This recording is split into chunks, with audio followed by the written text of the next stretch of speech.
and howl about America and democracy.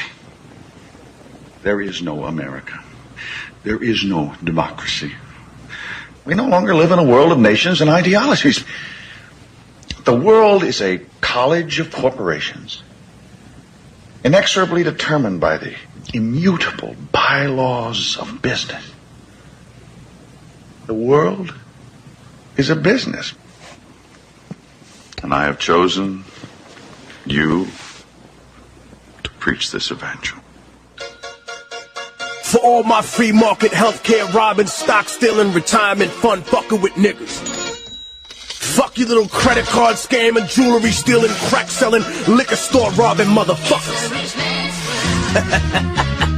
Shout to the homies, Carnegie, OG, Willie Randolph Hearst, Baruch, Rockefeller, the real Rockefeller, my main bitch Leona, pour out a little Louis the 13th. Scott Rothstein, Jack Abramoff, hold your head.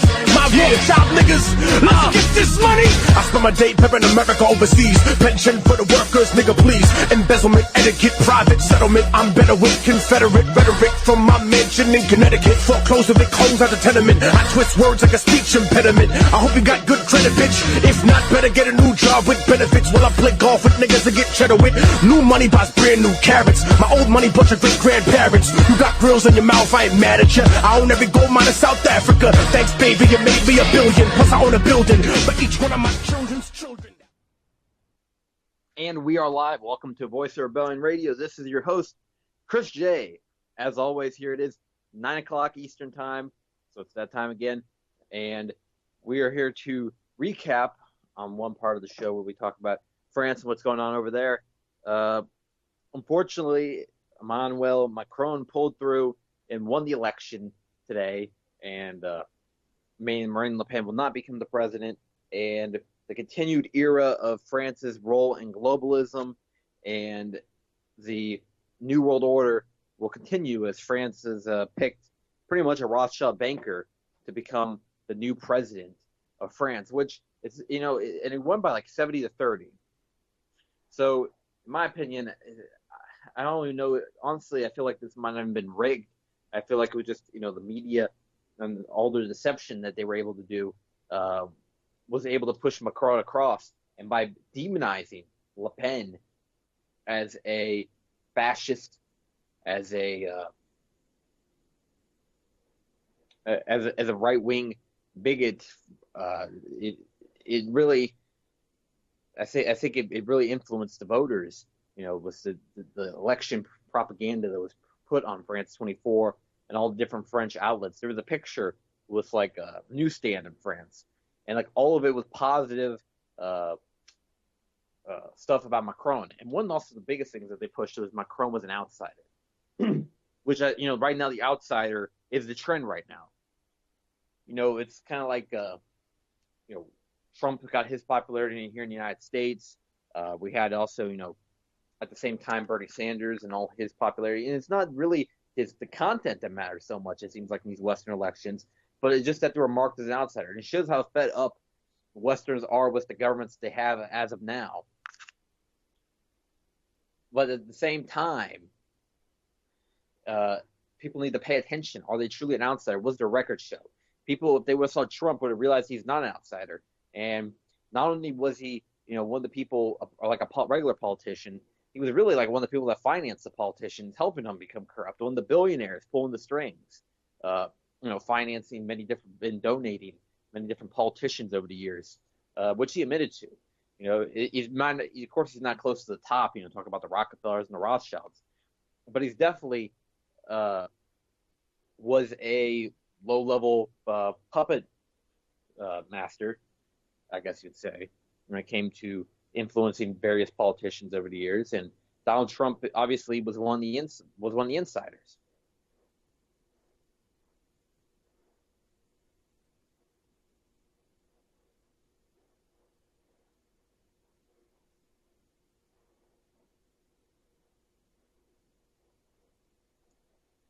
At the same time, when it comes to the when it comes to the Western election, when it comes to Western elections, when we see Macron's, you know, uh, how he was able to win this election and how the media pulled for him. The media was able to put the propaganda out there in order for him to win this election. But to me, Macron it just shows that France is going to be in the misadventures of the United States, Israel, in the Middle East for the next 8 more years, or as long as actually 5-year terms they have there. So I believe they can be there. I think they can get reelected, so he could be there another 10 years or whatever, possibly. Some people think that Le Pen will win in 2022, but at this point, it doesn't even really matter.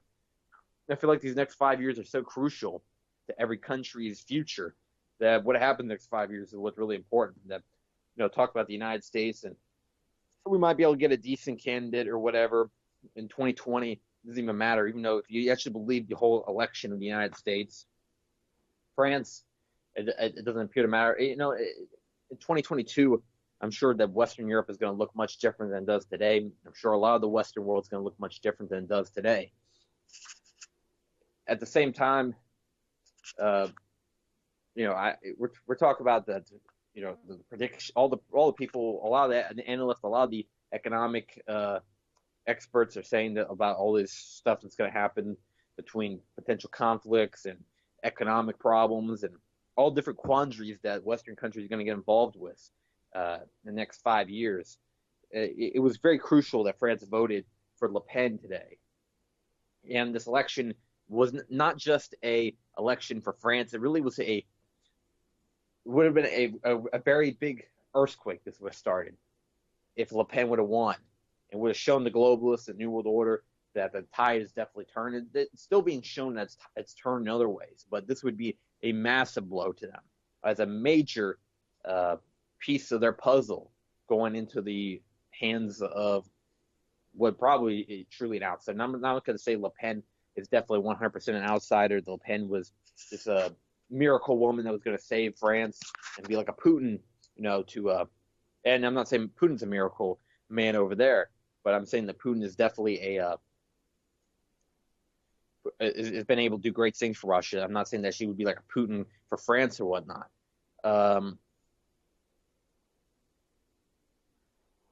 I think that I think Le Pen would have been much better for France, and would at least, I think there was a chance that at least she didn't belong to the establishment.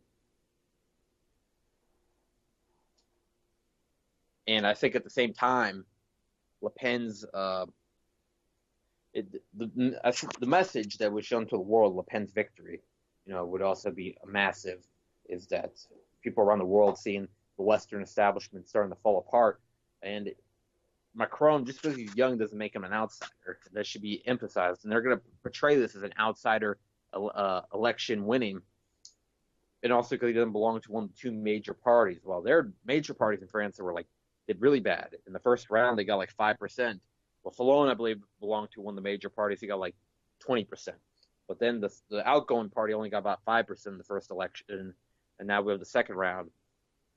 And it looks like that Macron won by a sizable lead. It wasn't 51 to 49. That would be saying that maybe they tampered with the numbers or whatnot. But when 70 to 30, this looks to be just pure media deception. A lot of other factors going into it. And, the media can be one of the most powerful weapons that exist. I mean, it's it's a weapon of mass destruction, the media. And whoever controls the media of a country can practically control the country. I don't think that I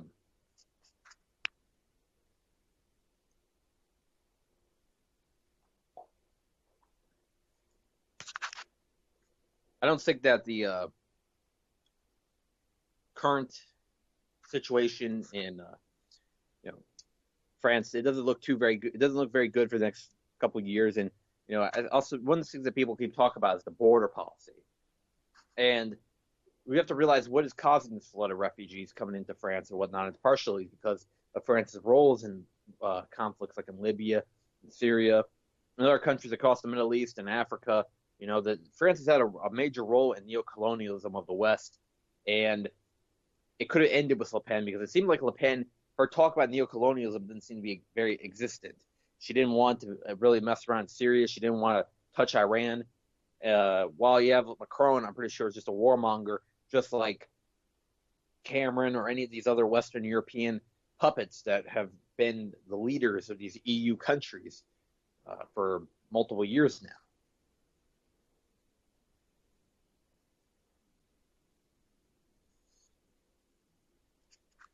David Cameron, was also at the same time when back with the Hollande. Yeah, that's another thing is that he belonged to the Hollande government, Macron, and David Cameron, Hollande were some of the biggest mouthpieces in order to pushing the removal of Muammar Gaddafi from Libya.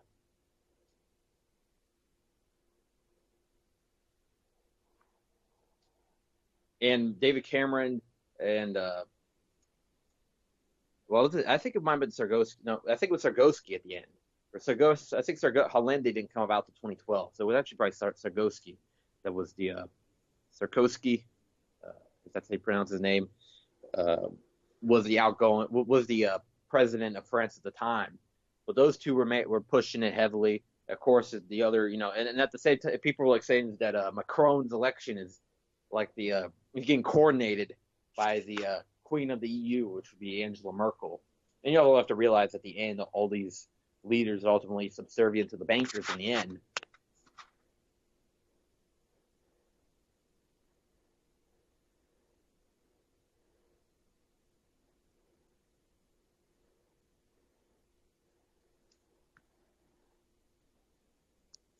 In the end, the bankers run the entire show in the West, most Western countries, Canada, United States, European Union,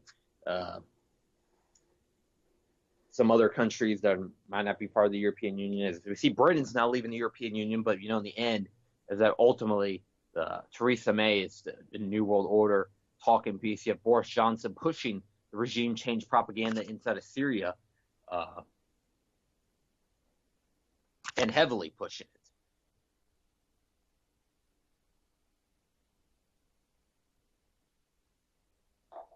Boris Johnson,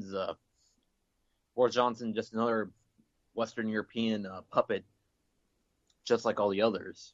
And I think that France's history has been pretty interesting when it comes to them and NATO. And the fact is that de Gaulle got France out of NATO back in the 1960s, and then presidents after them did not bring France back into NATO, and they made it seem like this is a position equivalent to being being on the far right. That if you are against NATO, you must be part of the far right.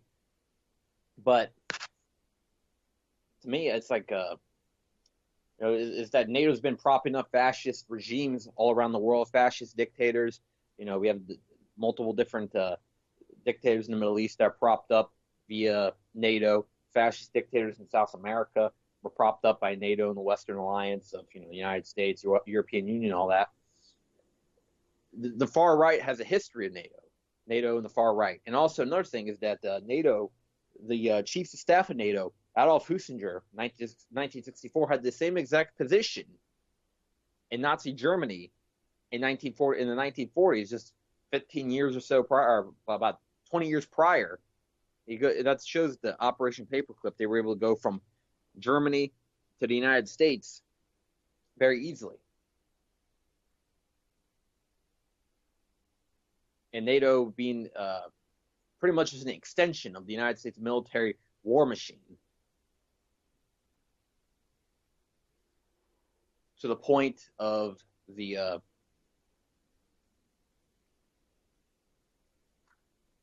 practically any United States military venture, it seems that NATO gets together and works together with the United States. And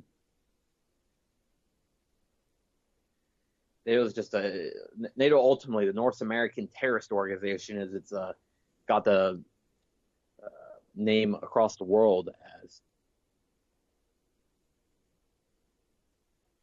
I'm hoping that people start to realize in Western countries that NATO's not keeping them safe, and that there's no one of the major things that they've been pushing is the Russian menace, and that's another thing that came about from they repeated from the Trump election, the 2016 election. They kept pushing that was after Trump got elected, that he got elected with potentially Russian hackers helping him, that also fake news from Russia was helping Trump win, and they were trying to say that Le Pen was being aided by this.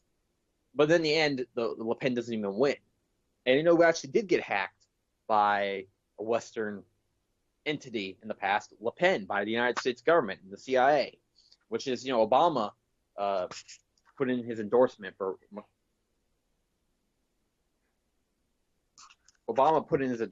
Macron, actually.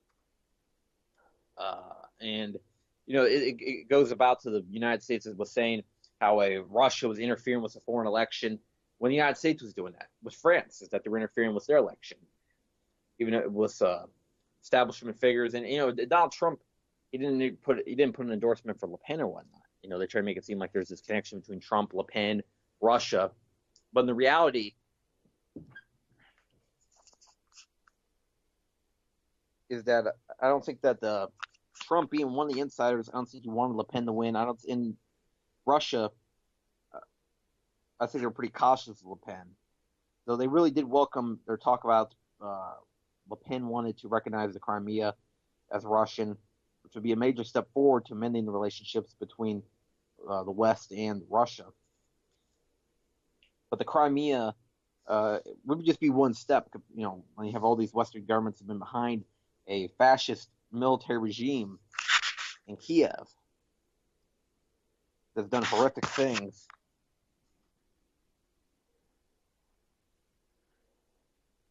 And has committed many atrocities. One of the most forgotten conflicts in the world right now is the thousands of people that have been killed by the military junta in eastern Ukraine just because they're Russian, just because they speak Russian. And it's literally, now it's about over 10,000 people have been killed in Ukraine. This has been a civil war that's been on and off, and there's been even shellings, I believe, into Donetsk, Lugansk, and many other small towns in eastern Ukraine. And I think they have all the right to want to form their own country, especially when you have a government that is illegitimate and believes that these people's existence doesn't matter because they're from a different ethnic group, because they're Russian. And this place has a history with Russia. I think that if they wanted to split away and join Russia, that would be fine. Or if they want to form their own country, that'd be fine. But they should be able to determine their future. And I had Sergei Bardashov back on Voice of Rebellion back about 2 months ago. We did a great show together.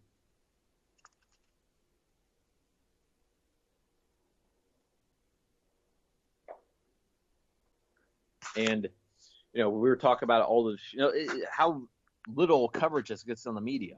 Is that you get, and right now they're talking about these things that are happening in Venezuela right now that the United States is agitating, but they don't talk about these atrocities that the United States agitates, or they have pinned it on, or they don't talk about these atrocities that they agitate in Ukraine, and they're pinning the ones that are being agitated by the United States and Venezuela on the right-wing opposition, when the right-wing opposition has been shown to have a violent past, for sure, and they're continuing with their violence into present times. Is that, again, the Venezuelan opposition are just pretty much the leftovers of the Carlos Andres Perez dictatorship in the 90s, are now changed his name practically, are now the Venezuelan opposition, and now the leader is Leopoldo Lopez.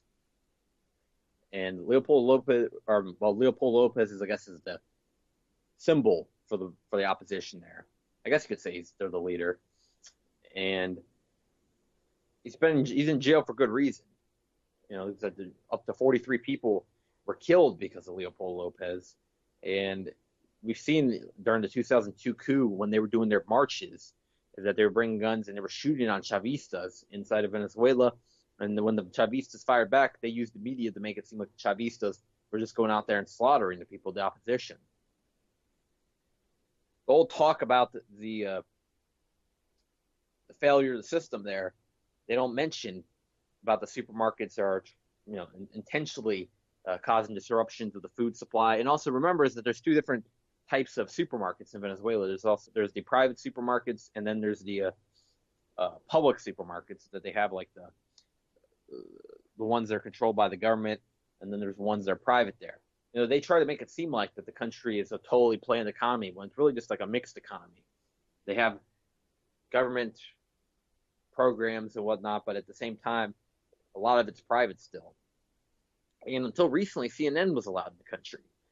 So, to talk about the freedom of expression or whatnot there is like, why do they allow opposition media to run all the time in the country? Why do they allow Leopoldo Lopez to have billboards? At least they used to allow him to have billboards in the country. That's a weird dictatorship when you allow billboards of the opposition to be posted.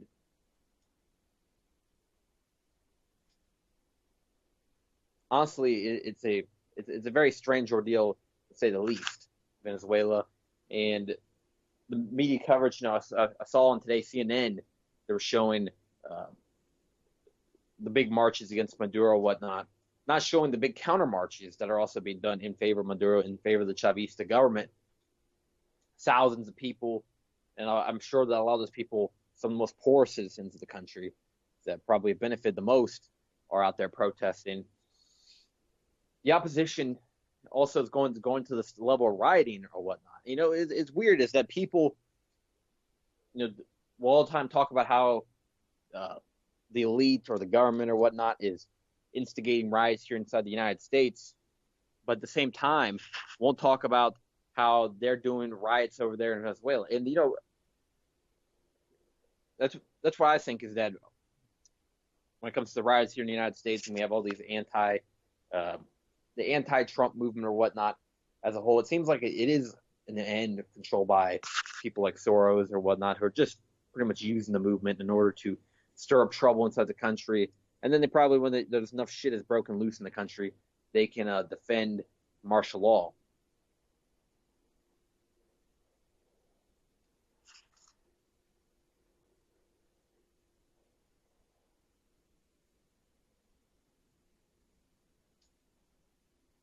The Venezuelan government, in my opinion, one of the major failures that they did was allowing the United States to still continue to influence as much as they did inside the country. I think at a certain point after the coup of 2002, just cut off diplomatic relations, and you don't allow them to keep their embassy in the country, or you give them one more chance. I would say give them one more chance, and then you cut them off. And they should have been, after the sabotage attempts that they've done in 2013 and whatnot, the embassy should have been closed down. They should have been forced to leave and never could come back. They suspended diplomatic relations for a while. In 2008, they suspended diplomatic relations in response to the United States meddling with Bolivia. That's where Hugo Chavez gave his famous Yankees de Mierda speech on September 11th, 2008. But I think they resumed diplomatic relations in about 2010 or whatnot. And that was one thing, was also, I think Hugo Chavez had a bit of a naiveness to him when he came to, he trusted Obama would be better than George Bush. And I don't know how he would, how he believed that any candidate in this country would be much different. He actually talked kind of highly about Barack Obama at first, but then quickly denounced Obama within about a couple of years. And there was even talk, it was ridiculous, is that some people said that Obama was somehow friends with Hugo Chavez or something like that. And there was this meme or something that said that Obama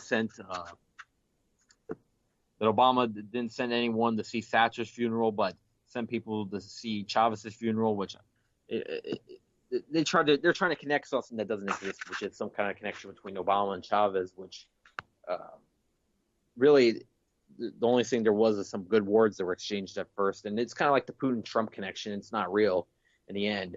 But it's all the political infighting in this country, is that people like to pick some leader that the media's told you not to like or whatnot, because they actually are someone that opposes the status quo, the New World Order, whatever you call it.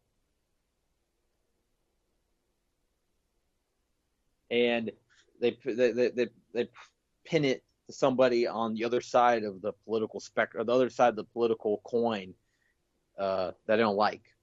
So if it's so for example, Democrats putting Trump and Putin together, it's kind of like the Obama Chavez connection, or even the Obama Rouhani. They're trying to say that Obama and Iran were cozy together, when in reality, neither were true. Putin's been never cozy with Putin. May at one time Trump might have had some kind of might have been slightly, might have had some kind of business relationship with Putin May in the past, but I don't think that they ever had any kind of political agreements, or that they were actually friends of any sort in a personal nature. Is that they're trying to say that he made a phone call to Putin or whatever, and that they're friends, and people even try to make it seem like they're best friends or something like that. Which, when Trump denies that, that's actually something we might be able to believe him on, is that he doesn't have no friendship with Vladimir Putin. But one thing we can't believe him on is his talk that he wants to end this, new Cold War with Russia. When in reality, Trump has no intentions. Trump is another insider, just like Macron is, seen as the outsider candidate. It's ridiculous. I don't really like Paul Joseph Watson, but Paul Joseph Watson nailed it on the head when it came to when it came to Macron, because of how he's being painted as an outsider and all that. He pretty was like, this is just fucking idiotic, I don't really like Paul Joseph Watson because he's on InfoWars. He really does push a lot of bullshit, but at the same time, at least he jumped off the Trump bandwagon when he attacked Syria, which is something that a lot of the Trump supporters jumped off the bandwagon at that point. There was a lot of people that actually believed Trump was against the establishment. Trump was a president that finally represented America, and then within a few months, everybody was shaking their heads and in anger about what had just taken place. The fact is that we had been all duped again, just like with Obama in 2008. And it's happened before, really, when you think about it. There's been other so-called outsiders that won the election, and in the end were just like any other of the candidates or any other of the presidents. Obama, Reagan. There was like any other of the candidates. We had even I guess you could say even like Nixon even probably had a little bit of an outsider feel to him, and then he ended up being just the same as the other ones. With the whole talk about the change of the plan in Vietnam, and also the opening up of relations between Russia and China. But in reality, Nixon also continued the atrocities of Vietnam for a few more years, and he was still responsible for a lot of that. There was some people try to paint him somewhat of a highlight, but he was the same as the other ones. So this is not the first time we've seen this, Trump-like effect where we get duped to this level.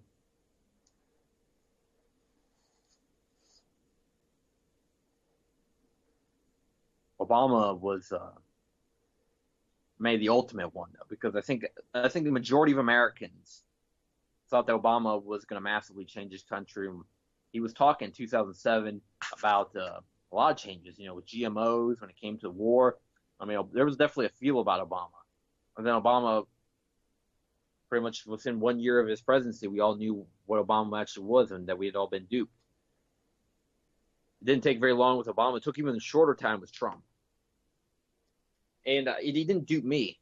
Obviously, I had been talking that Trump would be the same as any of the others on this show since the beginning, practically, of the Trump campaign. I kind of joked around with I kind of joked around at first and said that and I actually said it before a lot of the media started jumping on, trying to paint out the Trump-Putin connection. I kind of said that he had somewhat of a Putin-like characteristic to him, I guess, when it came to his demeanor.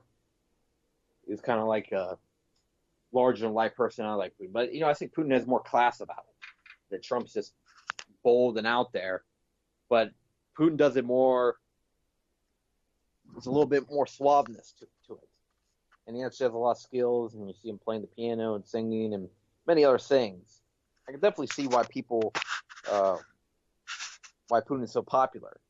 His job and also his personality. That's why Putin has like 90% of the people support him over there. At one point, his approval ratings actually did hit 90%. And I still think that Putin, after 5 years into his term, will probably continue to enjoy this much support all the way up to one more year left of his term. Then the elections come up, actually, I think, early next year. But if Putin decides to run, it's almost a sure thing that Putin will still be the president in 2019. Putin could be the president all the way up to 72 when his second term ends. Then he would have to hand it over to Medvedev or whoever that he decides to hand it over to. And then he can actually run again. It's 2 consecutive terms. And then you have to step away, and then you can come back, I believe. So that's Putin was the president for one term in the 2000s. He was the president from 1999 up to, 2000. I think they changed it though, because Putin was the president, I believe, when the war with Georgia happened, which was another major turning point in the relationships between the United States and Russia, because when that happened, they pretty much it was the first time really that Russia confronted a NATO ally, and they massively fucked up the Georgian military under the command of Saakashvili. If you're not familiar with who Saakashvili is, he's was the demented leader of Georgia. Now he's part of the Ukrainian government. He was a terrible leader, and it was ultimately the conflict started because of the South Ossetia, Abkhazia. These 2 regions wanted to be separate from the rest of Georgia, and Russia came into the aid. And I think in part it might have been just looking for an excuse, partially, to take down Saakashvili, as they saw me as a threat to the region. But at the same time, Russia was only there for 6 days, and that shows that they're not really involved with prolonged occupations like we see with the United States, is that the United States would be there for 12 years. Even though it was a minor war, but it was also a major turning point, because at that point the United States started getting tense with Russia. And then really 2012 was the big turning point. In Putin's third term, that's where the United States appeared that any type of amnesty with Russia would end. By the way, we're at 9:33, so if anybody wants to call in, the number is 718-717-8296, 718-717-8296. Here at Voice of Rebellion Radio, here it is, 9:33 Eastern Time. Talk about France and various other things that are going on right now in the world.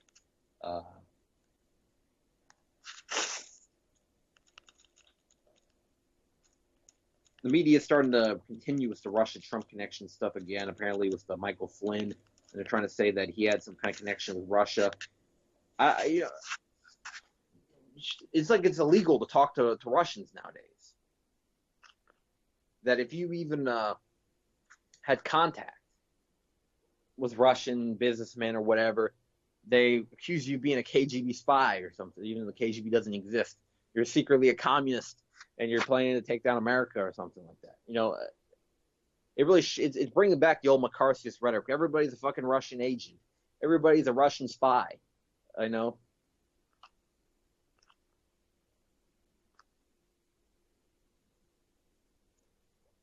And I think that's one of the major things that we've seen in this last few years is a return of McCarthyism to the extreme. McCarthyism, the anti-Russian attitude. Now, I even seen like one of the MSNBC reporters, referring to Russia as a communist country. When Russia hasn't been communist since, I would say, 1985, and Russia's now, I would say, is actually quite far. I mean, I would say it's more of a mixed economy. It's kind of like it's kind of like a socialist and a capitalist country combined, I would say. There's definitely socialist aspects to the country. They have universal health care. They have universal higher education. But at the same time, they have a lot of private enterprises. And, there's like Gazprom, but they're not totally private. The government has like controlling parts of Gazprom. It's a state company. So they have some major things that are state owned, and other stuff there's private enterprise, and there's small businesses. But I would say it's not they definitely don't have the corporations all in bed with the government like the United States. It's not fascism. Fascism is where the corporations and the government work together to screw the poor people. I would say this is more of a mixed, I guess you may say, social democracy. Some people might say a democratic socialist country. Medvedev,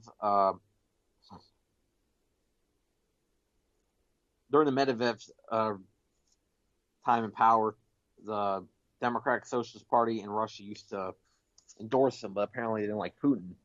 I think that part of the reason is because they're jealous of Putin's success in politics. The fact is he's practically unbeatable. And even Gennady Zyuganov could never beat Putin. Gennady Zyuganov is the leader of the Communist Party of Russia. And in some ways, I think that's almost might be the party. I mean, I kind of look in Russia to see which one is the Western-funded party. And they're kind of puzzling, Zyuganov's party, because they claim to be anti-American. They even say that there's a conflict between the New World Order and the Russian people, even though they say that, I mean, it's kind of hard to interpret what he meant by New World Order. He might be just talking to the George H.W. Bush plan or whatever for the open version of New World Order, what they tell the public New World Order means versus what we know New World Order means. Remember, they were even used to say it in the open, and it fell out of favor. It's kind of what they said.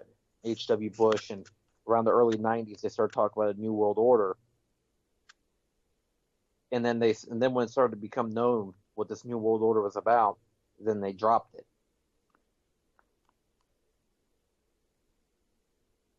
The New World Order became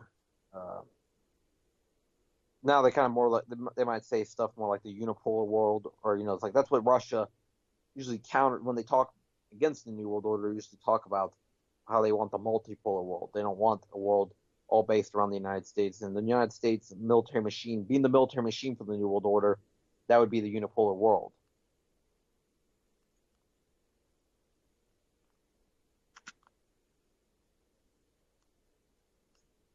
And now I'm looking at these numbers is that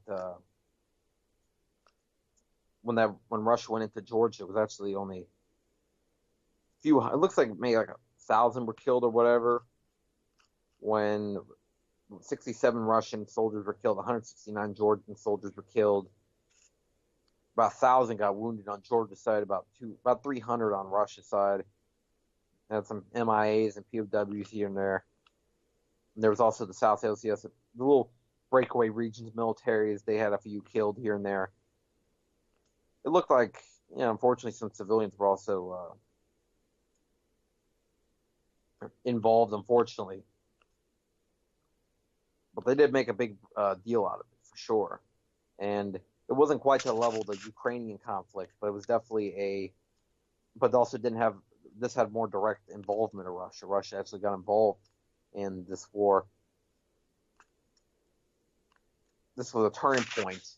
It's getting to the point of now today where we have maybe some of the most tense relations we've ever had with Russia.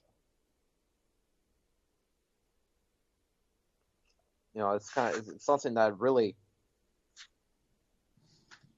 has been unseen since maybe the times of the Cuban Missile Crisis, how tense it's gotten at times. And,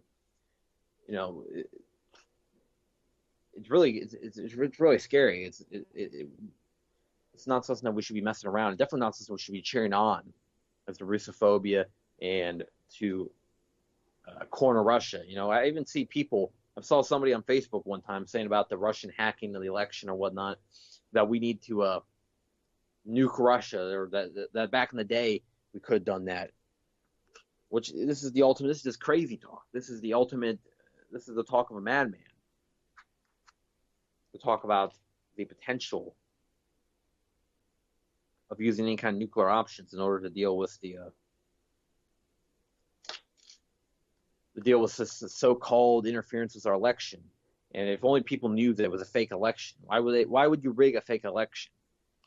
You know, is that you have these two parties that are practically the same, both owned by Wall Street, both owned by the same major corporation, the same banks, the same bullshit. But they're gonna hack. They're gonna hack the election.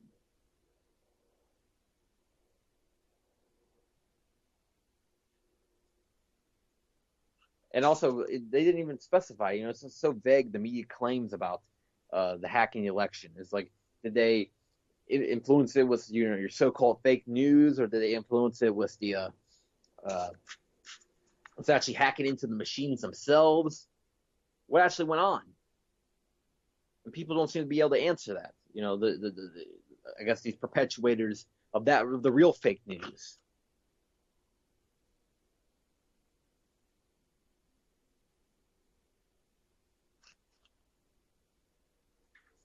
Which is real fake news being this claimed of the nefarious Russians being involved with hacking elections. What's next to blame the Russians? And also, you have Mattis blaming Russia for the Taliban. Are you fucking serious? When the United States' role was the Mujahideen in the 1980s, the United States brought about the parent organization to the Taliban. Osama bin Laden was a Mujahideen. Later became the Taliban. And then later the Taliban took over the country with the help of the United States government. The Taliban wouldn't have existed without the United States. The Mujahideen would have never been much more than a small resistance group that probably would have never won the war without the help of the United States. But the United States armed them. The United States provided them weapons. The United States did a lot to bring about the Taliban and to bring about modern terrorism as we know it. The face of modern terrorism belongs to the United States. And then ultimately the ideology that terrorism subscribes to is a British creation. And that's right, I said it. The British pretty much invented Wahhabism, and Wahhabism is the ideology that a lot of terrorists subscribe to. You know, when you look into it, Salafism or whatever you call it, Wahhabism is the pretty much twisted version of the Quran that justifies the murder and tyrannical actions that these terrorists do. So Britain pretty much invented the ideology of terrorism. And people talk about all the time that they think like Iran or something was involved with the creation of terrorist groups. It was the United States. And people call Iran a state-sponsored terror. The United States is the ultimate state-sponsored terror. And then there's Israel, and there's Qatar, there's Bahrain. There's all these Western countries that are involved with the sponsoring of terrorism. And as we see in Syria, is that they've sponsored ISIS to take out Assad. This is becoming like a known fact. And you even had like a New York Times journalist saying how this should be the policy. They should let ISIS take out Assad. And it's weird is that I thought that they'd probably never be able to actually try to, swing the public opinion towards openly supporting ISIS, but they actually tried. It's not really well received, and I think that people aren't stupid enough to just fall into that, is to continue blindly following the media into whatever they say is the truth. And it's like Malcolm X says, that the newspapers will have you believing the oppressors are the oppressed and the oppressed are the oppressors. That's what Palestine and Israel, perfect situation of that. And also another great example of that is in Venezuela. They're trying to make you seem they're telling you that Chavistas are the ones that are causing the problems that are going on right now, when it's really the right-wing opposition. At this point, they're responsible for, I would say, 70% of all the bullshit that's happening in Venezuela. Actually, I would say more than that. there's some of it is definitely onto the blame of the Chavista government. There's definitely were some errors. I would say that the Hugo Chavez, not really. There's very little errors that I could spot from the Hugo Chavez government. There's been some errors with the Maduro government. Maduro's been ineffective in some ways, but at the same time, the people that the right-wing opposition would bring about would be 100 times worse. In fact, I would say that the people that they would bring about would probably be just as bad as the Andres Perez government, because they are pretty much just the continuation of the Andres Perez government.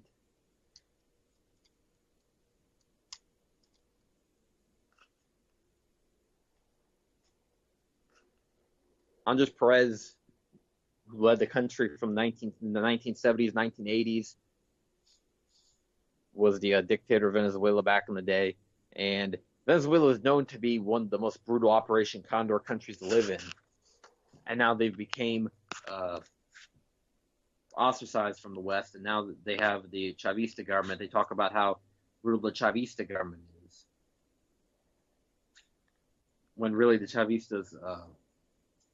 There's been a lot of progress in the country. I mean, their education, how many people have been able to become literate thanks to the current government of Venezuela, how many people that would have went hungry before have gone food with the Bolivian mission. So definitely was some major progress that was done, but you have to actually look into it. You actually have to look past the mainstream media and also look past the biased, internet pages or whatever. They're trying to make it seem like it's Mad Max Beyond the Thunderdome in Venezuela, and that they're having these apocalyptic scenes,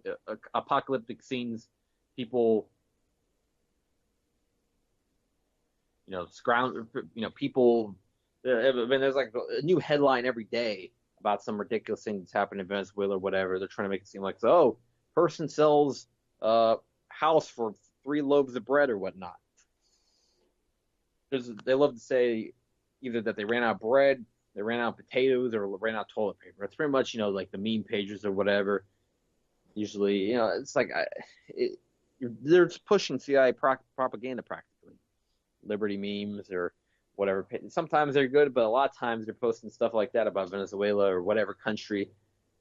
And, neglecting the fact about the economic warfare that was brought about on those countries by the United States against Venezuela, against Zimbabwe.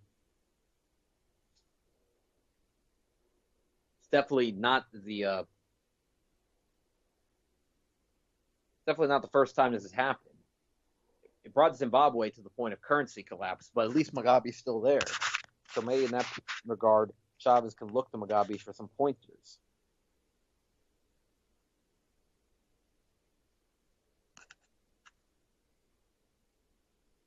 I mean, not Chavez. I mean Maduro. I mean the Chavista government in Maduro. Maduro can look to Mugabe for some pointers on how they can beat this economic war. And I think one major thing is going to be self-sufficiency. And that's one problem with Venezuela. And a big error, I would say, is the fact that they didn't get themselves totally self-sufficient, and they ultimately start relying a lot on imports. And any country that relies on imports is going to be subjugated to potential interference from other countries on their imports, and there could be problems.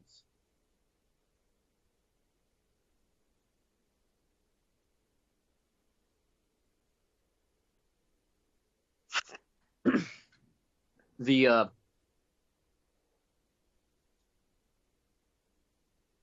big problem with the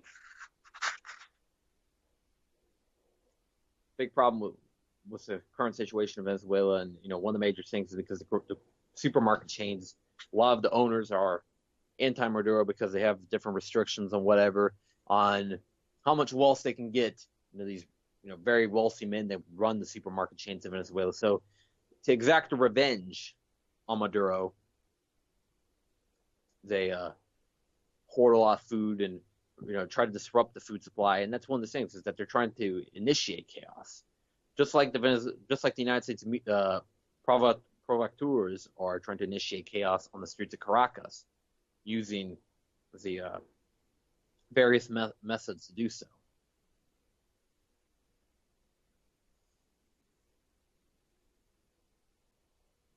And like I said, is that the United States embassy should have been closed down. They should have never opened it back up after they did the acts of sabotage in 2013. The United States was caught trying to sabotage electric grids or whatnot in Venezuela. That should have been it. They tried to do the coup in Venezuela. They did more sabotage, and then they tried another coup attempt in 2015. That should have definitely been it there. And at this point, I'm pretty sure there's been another one since then. So what are they on attempt number 3? It's like if there's a certain point where it just starts to get ridiculous. They gave the United States too many chances. When is it going to be the time where they tell the United States no mas, no more?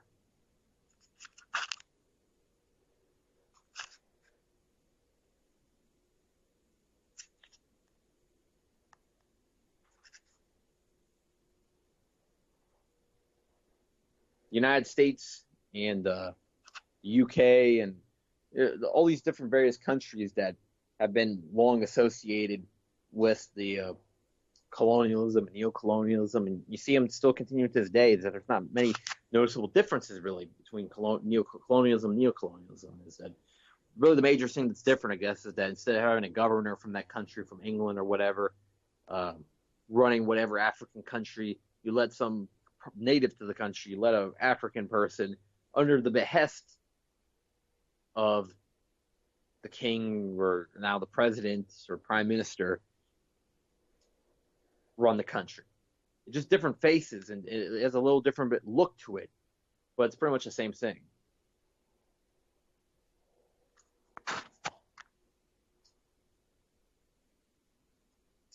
And today, that's what we see a lot of in the world, is that we see, whether it's France, UK, the United States, and ultimately they're all under the same people. The same bankers run all those governments in the end.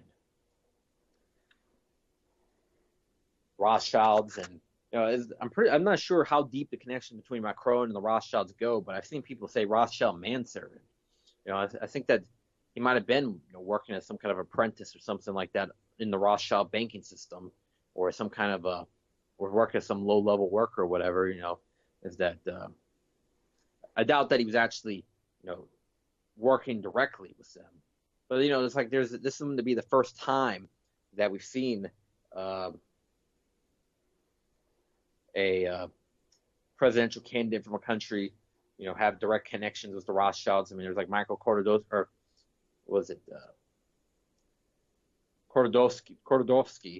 the enemy of Vladimir Putin, has a partnership with the Rothschilds in London.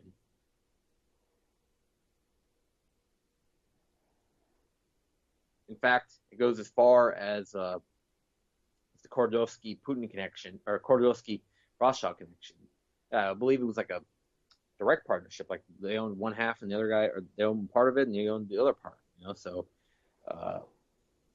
that's kind of like seeing as maybe the potential. He talks about how he's going to be the next president of Russia or whatnot. So this is the person that the Rothschilds want to put in charge of Russia and turn it like in the 1990s as Yeltsin, back in the days when the mafia ran everything. And it's kind of weird. I actually ran into something where there was a comedian was saying about how he ran into the Russian mafia in the 1990s. And back then, the Russian mafia apparently ran everything. It's like the Russian mafia paid off the cops. The Russian mafia, they had to pay off in order to go on the trains and whatnot. And the guy talks about how he eventually made friends with the Russian mafia or something like that, and then how he ended up helping them rob the train and do these other things. I mean, it kind of seems like a big bullshitter, but at the same time, it does strike a point that the mafia controlled everything back then, and other oligarchs, and it was everybody but the people was controlling Russia through the 90s. And the wild 90s was a very bad time for Russia. Their economy free-falled. By 1998, there was a total state of collapse practically. The Russian economy nearly just fell apart as we knew it.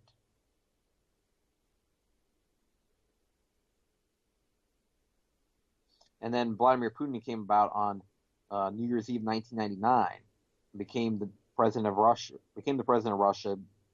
Boris Yeltsin resigned, and pretty much in disgrace, because Boris Yeltsin the last 10 years had pretty much oversaw a country that had fallen into total freefall.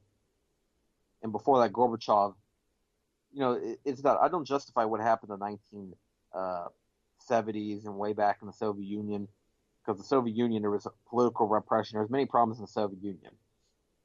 But what happened in the 1990s is worse than those periods, because ultimately people starved. It was horrific. It was a free fall practically. And at the same time, it was a dictatorial regime. Yeltsin brought out the special forces against the Congress in 1993, when the constitutional crisis happened. And there was another time during the coup of 1991. There was also the craziness that happened there, where some hardliners got involved with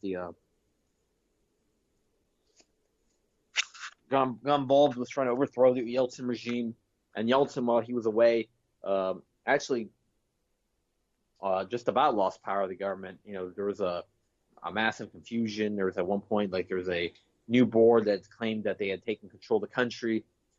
But in the end, Yeltsin came back, and it probably wouldn't have been better with those guys, the hardliners. But what happened the next few years was absolutely horrific. 1991, 1992, going to 1995, all throughout the 90s, Russia suffered tremendously. And in many ways, Poroshenko has some similarities to Yeltsin, is that Poroshenko is an oligarch that is only in the interest of the oligarchs. And when it comes to Ukrainian people to support him, they're naive. They think that this billionaire actually cares about them. But I don't think that Poroshenko has much support over Ukraine. In fact, I think that a lot of Ukraine likes Putin. And the only thing that's really keeping Poroshenko in power probably is partially that he's getting protection from the United States, and that the CIA is probably giving him security. But, if they were to, just let him go about, I think that Poroshenko could be overthrown. And the Ukrainian government could completely change. Eastern Ukraine, where in the Donbass region,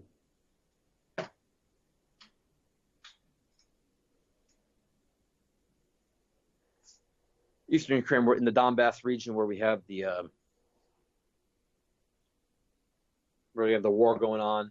Is that I know that probably is almost there. It's probably 99% of the people are probably in favor of Russia. I mean, I don't know how many people would actually be in favor of the Poroshenko government over there.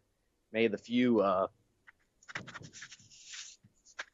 people stupid enough to believe that actually the Poroshenko government wants peace, and that the Poroshenko government, the only end to the war that the Poroshenko government would allow is for all the Eastern Ukrainian territories to become part of the Western Ukraine. Otherwise,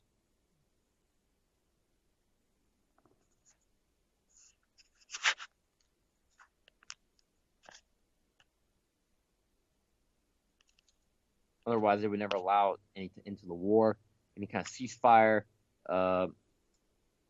They've committed massive human rights violations. They've committed many atrocities.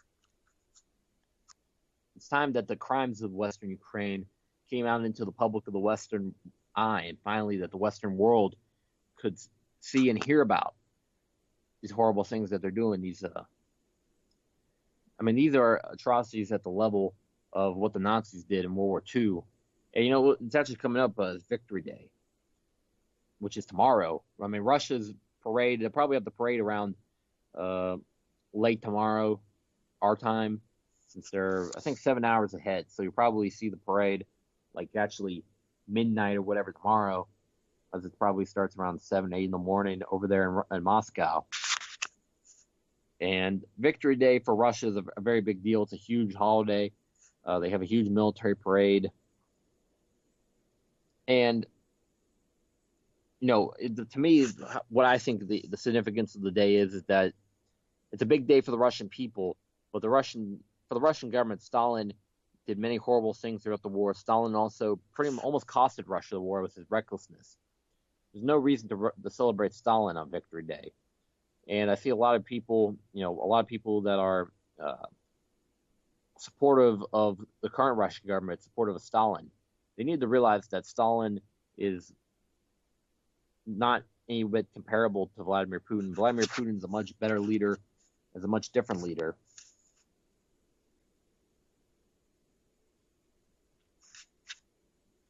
than Joseph Stalin was. And Joseph Stalin, I mean, they say that he killed maybe up to 30 million people. There's the Ukrainians, there's Holodomor. Anybody that you see any kind of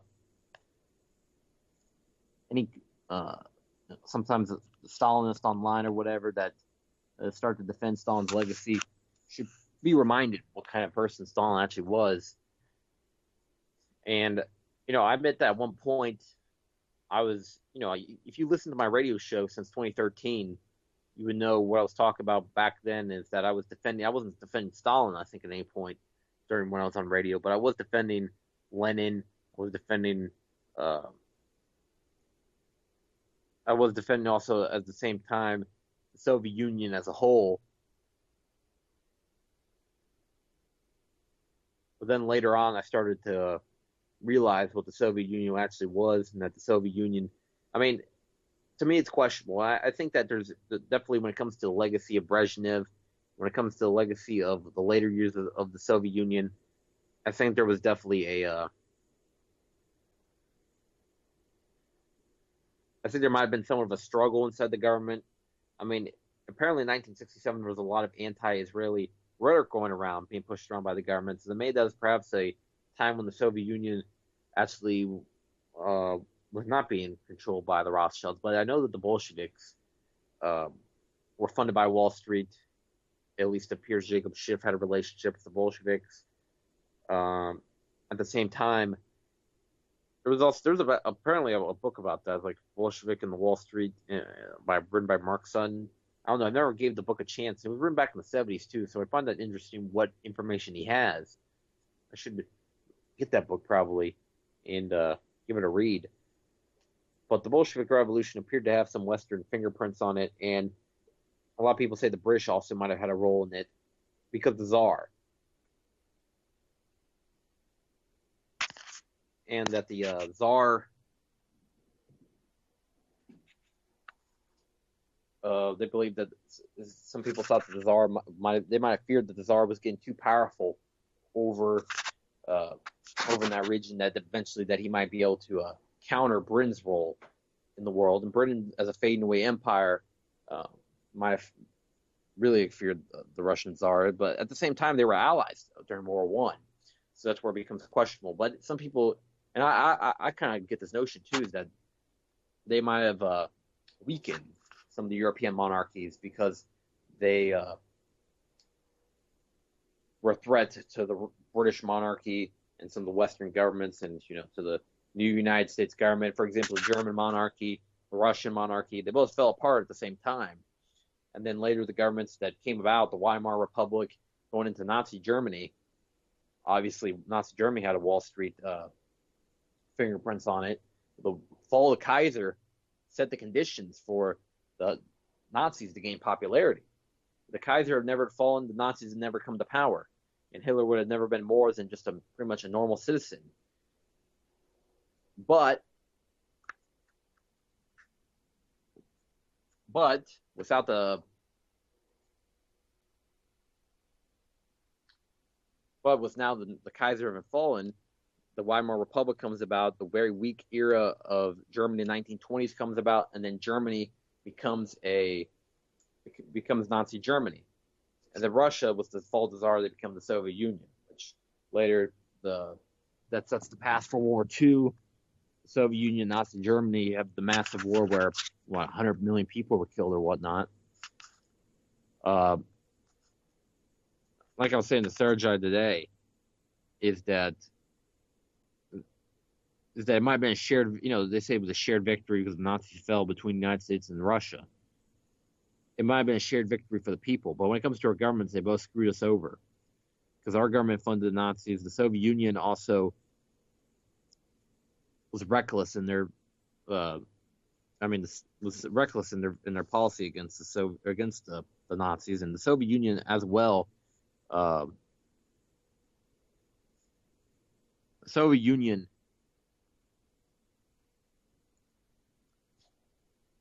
also kind of helped it in a way, the Nazis to come about before 1941 in some ways, or Stalin did. Stalin was when he signed the non-aggression pact, that's something that she had never done. and some people justify it because the Soviet Union was not prepared for war. But right after that, Hitler invaded Poland, and then the atrocities of World War II started. Stalin definitely had his share in the blame for it. Stalin was no great leader. And a lot of people try to credit Stalin as this, superhero, or as his nickname, the Man of Steel, like he was Superman himself, when he was no Superman. Stalin was a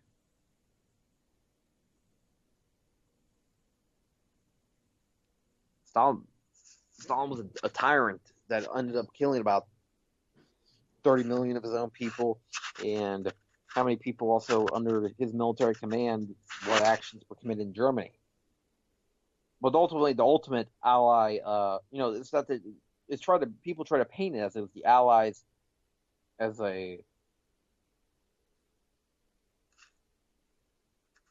is that the Allies were all pure in their victory against the Soviet or against Nazi Germany, and that the Allies were not committing war crimes, and that it was a totally it was a clean effort, and that there was only made occasional, that there wasn't massive atrocities committed in the way of defeating Nazi Germany. But Britain, with their bombing of Dresden, was absolutely horrible. They killed like 100,000 people in one day of bombing. So obviously was some horrors committed by Britain. There was horrors committed by the United States. There was horrors committed by France. Probably even the French, French Freedom Legion, or whatever, the resistance against Nazi Germany. I'm sure there was even under there, but I would say probably less, because they were led by de Gaulle, and de Gaulle actually seemed to be a leader of some integrity.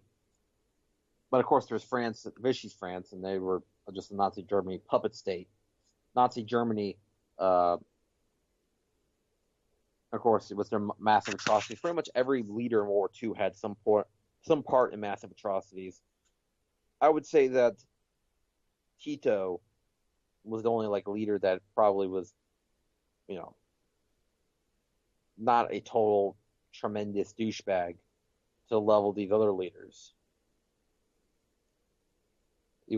Tito was not a total murderous clown. I would say that most of the Allies, most of the World War II leaders were evil of some variance or another. And when it comes to Roosevelt, some people try to paint out Roosevelt like he was much different than the other presidents. But to remember, Roosevelt confiscated the gold from people for the Fed. The Federal Reserve, one of the major reasons they have power is because we don't have gold to barter. And a lot of people had gold, and they confiscated it. FDR also at the same time allowed Wall Street to fund the Nazis. So FDR could have cracked down on that. And, there was some things that were done, like FDR seized the bank that George Prescott Bush had to fund the Nazis. But Prescott Bush didn't go to jail. Prescott Bush did not, you think if your bank is seized for funding the Nazis, that you should face a massive punishment as well.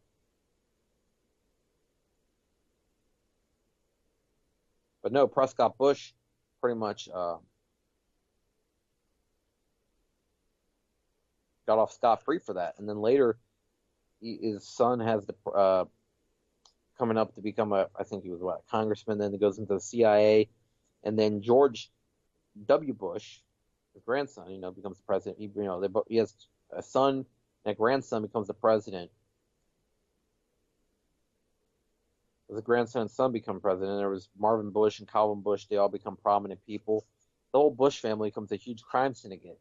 And, it could have been prevented in part if maybe Prescott Bush would have been thrown in jail.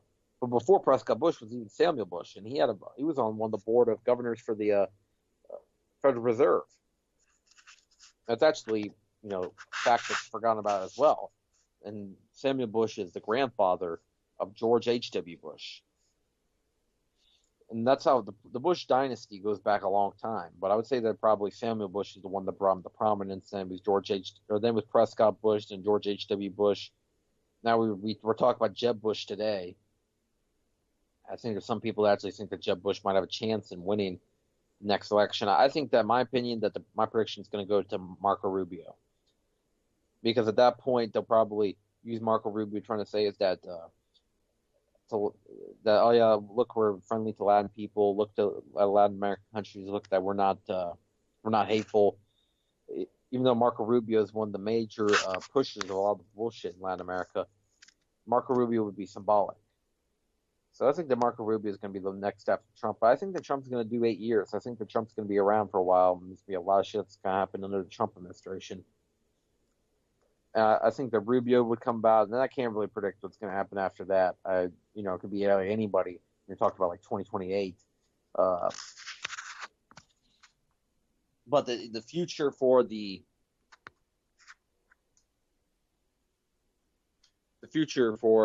United States definitely looks like they definitely have a few clowns set up to become the next puppets after Trump. I don't think that there's a lot of theories that Trump's going to be stripped of his presidency before his term runs out in 2025, or that he won't be reelected in 2020. I think that he's going to get reelected in 2020. I think that the person he'll be ran against, it probably won't be Hillary again, but they'll put in some other weak Democratic politician. Maybe they'll put in really, who knows at this point. But I don't know, it could be like somebody like Cuomo or who knows, doesn't really matter, but we know that the result, and it's going to be more bullshit for the United States and more problems, more adventures overseas, more military conflicts, and more Americans dying for oil, dying for the banks, dying for the elite.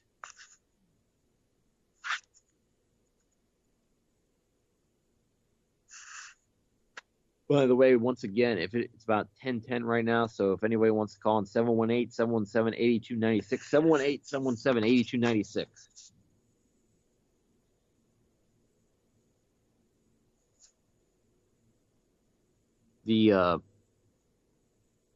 In Venezuela, the situation has gotten, it's definitely not gotten better over the last,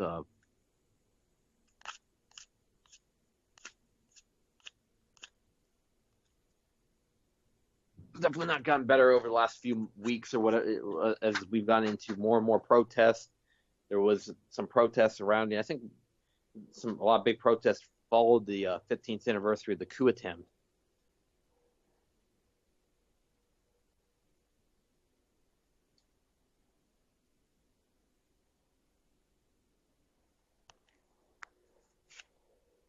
And it's a good thing that I think that Venezuela learned from a lot of the mistakes from Cuba.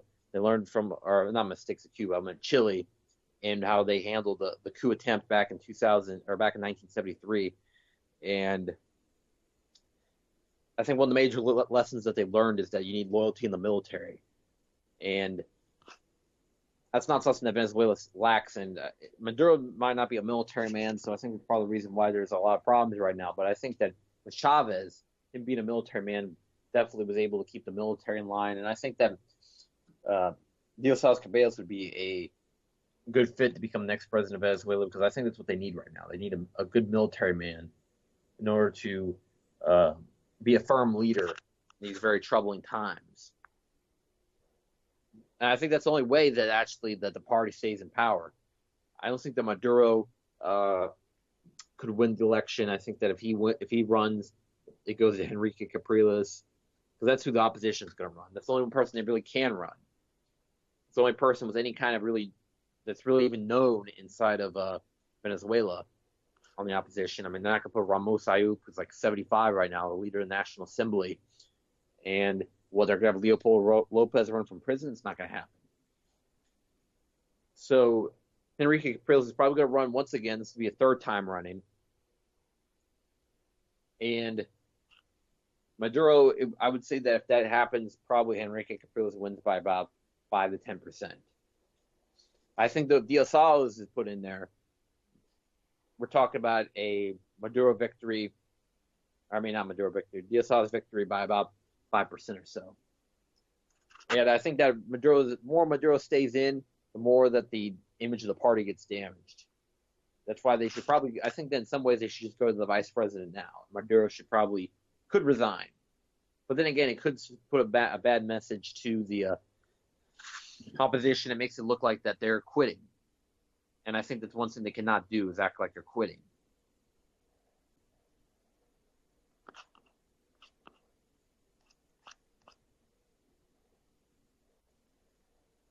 If the Venezuelan government shows that they're giving in right now, they'll seize on that, and it's like they seized on the 2002 coup attempt, trying to make it seem like that Chavez had resigned when he never resigned. He was actually forcibly taken from the palace, and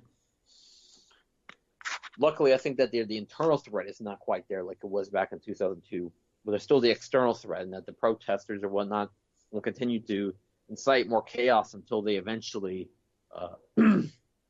overthrow the government. And then the election, as of right now, with the media spinning everything, similar to like what happened in France, is that the media, all being against Le Pen, allow Macron to win, is that a lot of the media is against Maduro, is that the media would spin it into Capriles' favor. I think still 60% of the media is controlled by the opposition in Venezuela, which again, what a weird dictatorship where that can happen. Here in the United States, we have 100% of our media is controlled by the government. CNN, Fox, MSNBC, and all the other ones that are big, they're all pushing out the same propaganda. And, you have to go all the way down to like RT International before you find one that's finally not. When it comes to BBC, it's more bullshit. When it comes to Al Jazeera, it's more bullshit. And Al Jazeera is on its way out practically. Al Jazeera America is a Al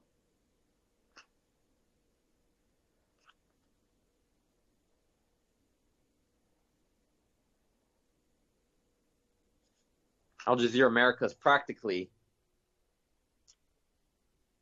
it's practically a failed invention. That it was kind of the fake alternative media, similar to like Alex Jones or Cenk Uygur and other people that kind of the gatekeepers to the alternative media. They act like they're different, but they just push out more mainstream garbage.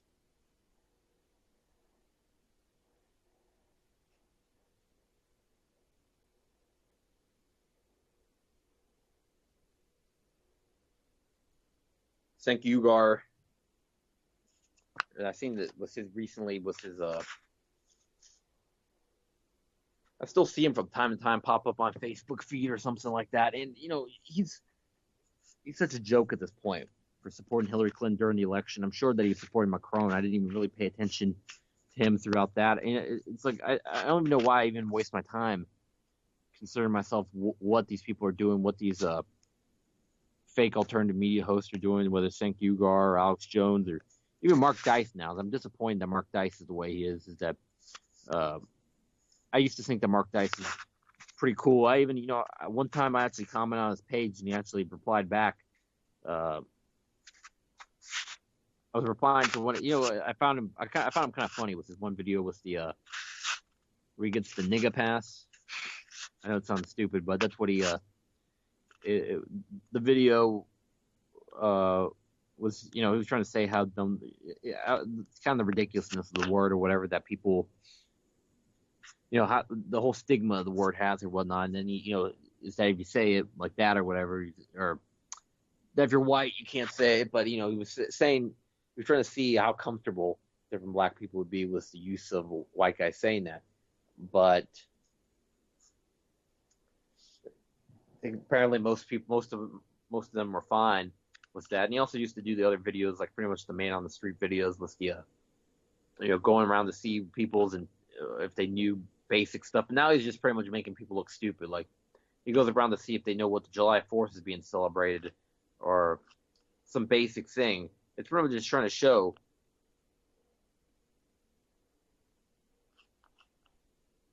how stupid people are. It's what it is. It's demoralizing people. It's making people feel like that we shouldn't have hope in our American people, and it's trying to make it's kind of an elitist mentality. It's believing everyone else is dumb, but there's not much hope in the American people. And when you have an attitude like that, it's much easier to justify a big government ruling everything because it makes it seem like the American people can't take care of themselves. When you have to make it seem like they don't even know what July 4th is celebrated about, or one of the big ones is Cinco de Mayo just came up, and people don't know what Cinco de Mayo is celebrated for. I mean, I'm sure that's about 10% of Americans even know what that's celebrated for, which is the victory of the Battle of the Puebla, which was the French being a much superior, the Mexicans being a much superior French military, and that was back in the war in 1862. That was between Napoleon III and I don't know who's the leader of Mexico at the time. That's a Google question right there. You can interact with the show a little bit and look that up for yourself because I don't really feel like doing that right now. But yeah, Mexico.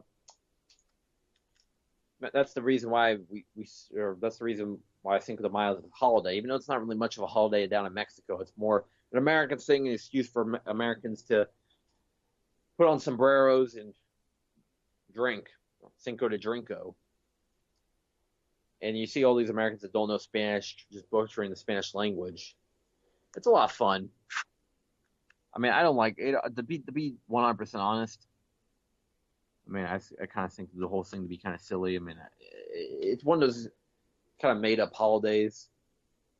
It's like, and then you look at all the other holidays. It's like really when you start thinking about it, it's like one of those things. It's like the whole way you grew up and was taught about the holidays is kind of learned was a lie. Like when you find out Christmas is actually a pagan thing, you learn that Easter is a pagan thing, you learn that Halloween's a pagan thing. Even though I think a lot of kids knew that Halloween was a pagan thing. I mean, I learned that at a pretty young age. Halloween was a pagan thing, and then you find out that pretty much all the holidays that we celebrate are pagan. And I think even New Year's Day, I think, might be a pagan thing. I don't think New Year's Day is. I think that Christmas, Easter, those two major ones, but those two major ones that were associated with Christianity, we realized it was just pretty much a way back when some of the earlier Christians were converting people from paganism, that they used that to kind of conveniently slide their holidays into our religion.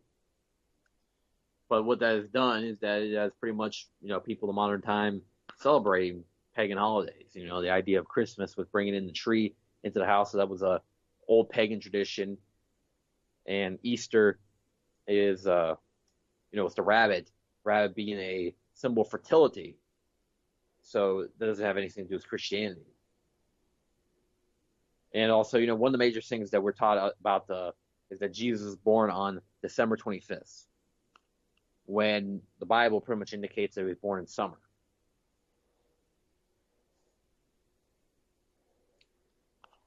Then we have those holidays that are like, then we have like St. Patty's Day or whatever. And St. Patty's Day was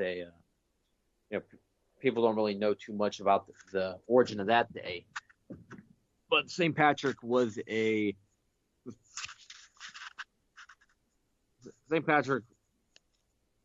pretty much brought Catholicism to Ireland, and chasing out the snakes is referring to the pagans. And he was able to convert, I guess, a lot of people over there in Ireland. And now that's why Ireland has a traditionally Catholic population. But Ireland's but again, I think that's it's one of those holidays where a lot of Americans don't even really know the origins of it. That's always an interesting thing to ponder. And July 4th though, I guess that's the only one that really, is pretty much true to the meaning of the holiday, because that was the day that the Declaration of Independence was actually signed, I believe.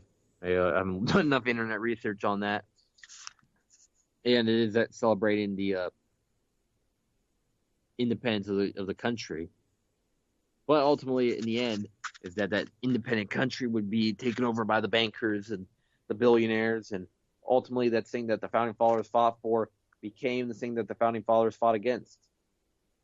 The British tried to take the country back in 1812. There was also the attempt via the first Central Bank of America, which Aaron Burr stopped, and then Andrew Jackson stopped the second Central Bank of America, and then the Federal Reserve was successful, and the secrecy of it made it work. Adams, who tried to commit treason to the United States in 17 or in the 1800s, was the first attempt. And then Andrew Jackson stopped all the people that were all the opportunists around him that were trying to do that in the 1820s. And Andrew Jackson, actually, they tried to assassinate him twice, and his final words were, "I killed the banks." Supposedly, there might be, it's said in the family that I might be related to Andrew Jackson, which I'm skeptical about, but there's a possibility considering that we're from the same region of Tennessee. That my family on that side, which is my grandfather's side, we're from are from near the Knoxville area. Knoxville's where Andrew Jackson was from.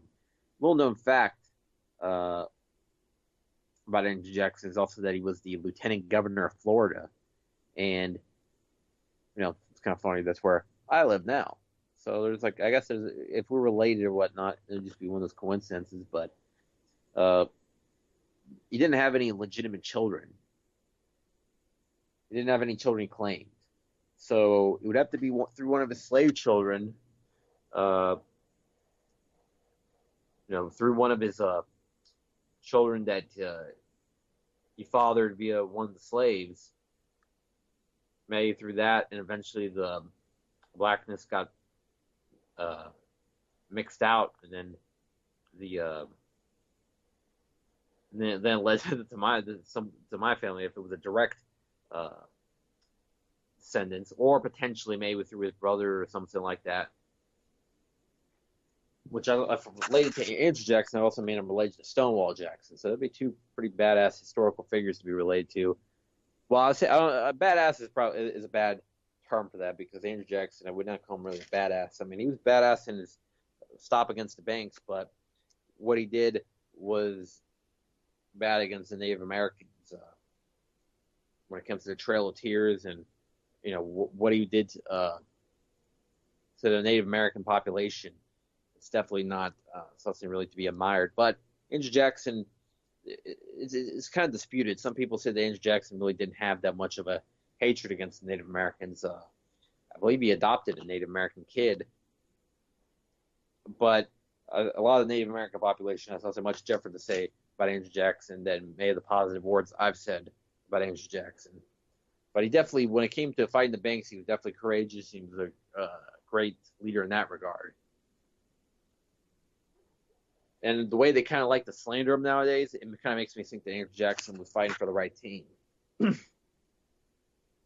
Andrew Jackson apparently is admired by Trump, though. That's the weird thing, is that's like I don't know, when it comes to bravery or any kind of courage, that's not something that Trump has. I mean, I think that in some ways he thinks that he's this maverick like Andrew Jackson was, not realizing who Andrew Jackson actually was.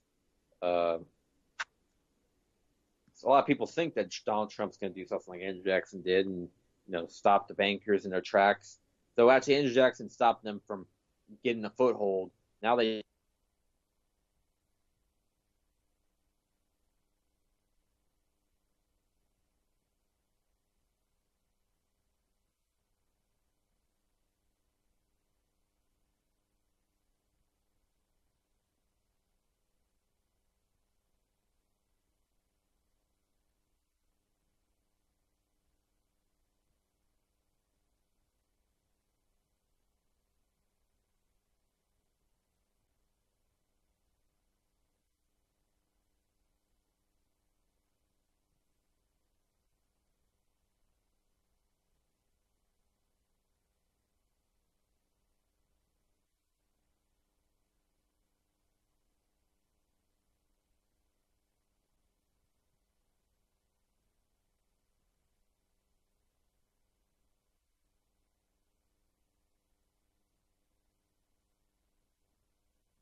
Shit, I didn't realize I dropped off there. I was off for about a couple minutes, and then I realized I wasn't on. It was kind of weird. I was like, why's my phone off? Like, my phone usually doesn't fade off when I'm on Skype. It usually just goes into like half sleep mode. But luckily, I'm back, and thanks everyone who stayed listening in tonight. By the way, I'm hoping to try to get a guest on again at some point. And thinking back, did it? Oh yeah, I didn't. So I was trying to remember if I had a guest like last week, and I remember through all that I did the recording last week, but my guest never made it, which sucked because all the difficulties of Blog Talk Radio. Which if you're ever trying out Blog Talk Radio, you want to give Blog Talk Radio a chance, just don't. Blog Talk Radio is not worth the money. It's $40. I mean, it's $40 a month for pretty much what you can get for free on a lot of websites.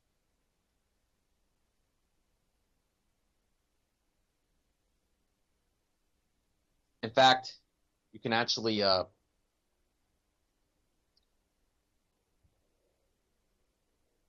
fact, apparently, I think some people say like on Google or something like that, there's some kind of free media, some kind of free media service. I don't know.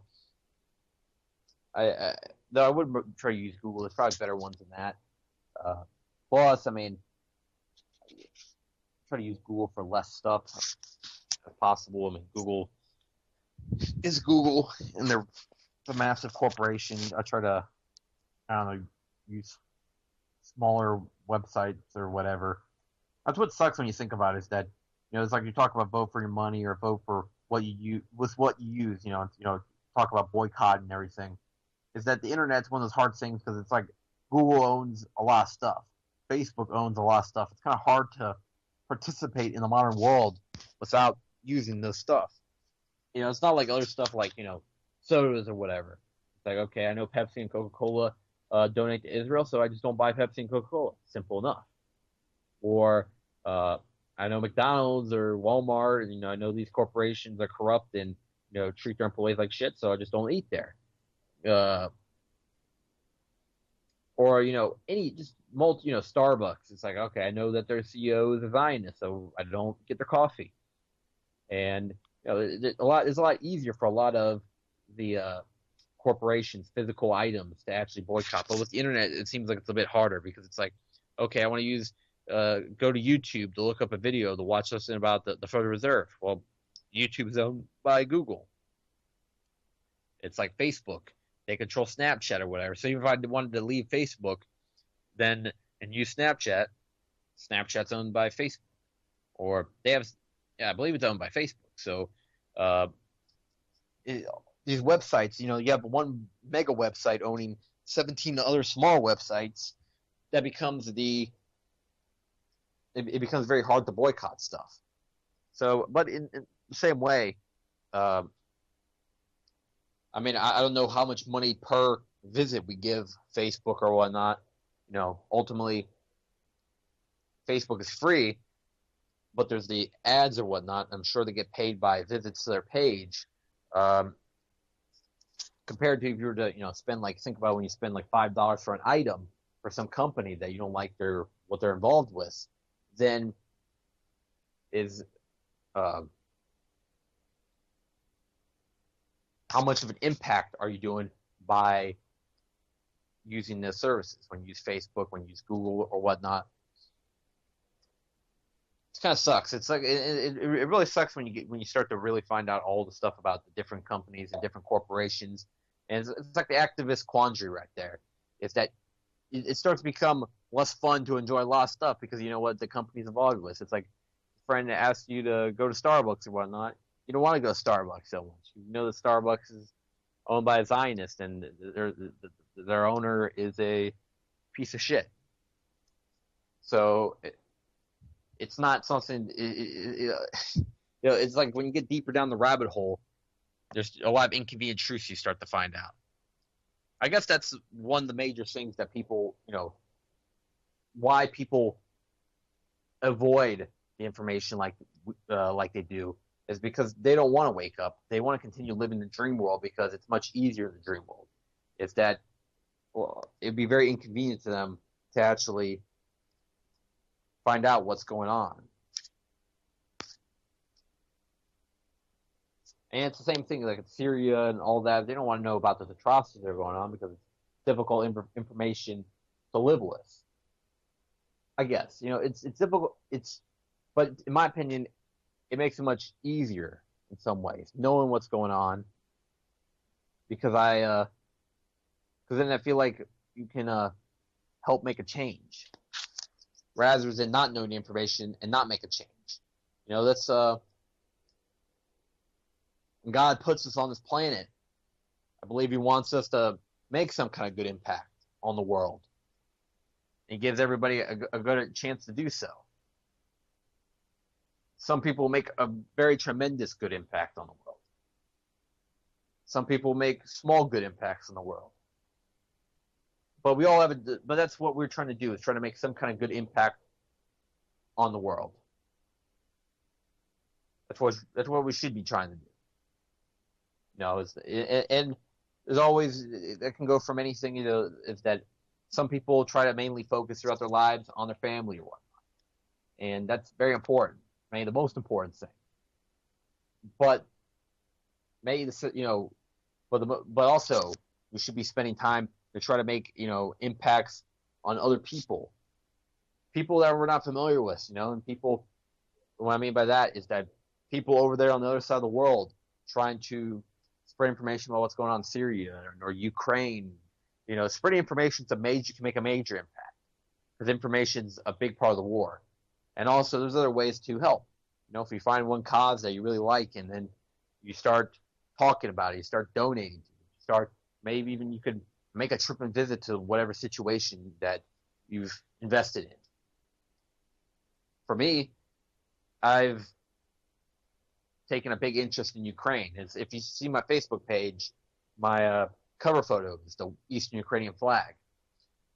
I donate to the Humanitarian Battalion, which is the organization Sergei that I mentioned quite a bit, but he was on my show. Sergei Bardashov is the person that controls that organization.